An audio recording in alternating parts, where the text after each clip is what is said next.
Kết thúc nha. Thay bị điệu không? Đây, mở hòn này các bác ơi. Mở hòn nhá. Nước tiếc tiếc. Ô, chúng thể bị cùng rồi. Nó mà soi bột thôi.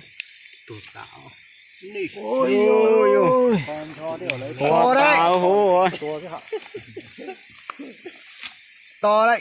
Không phải là vừa đâu. Được, được. Tổ này được. Tổ này được hết. Áo tới xí mà. Áo tới xí mà đã chỉ tổ kia vô chả.